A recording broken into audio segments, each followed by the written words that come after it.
కోసమే వేచి ఉన్న రేయిలా వేయి కళ్ళతోటి ఎదురు చూడనా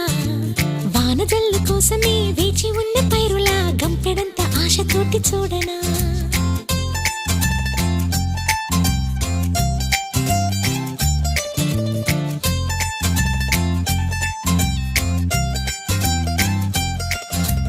జోల పాట కోసం ఉయ్యాలలోన చంటి పాపలాగా కోడి కూత కోసం తెల్లారు జాము పల్లెటూరిలాగా ఆగనే లేనుగా చెప్పవా నేరుగా గుండెలో ఉన్న మాట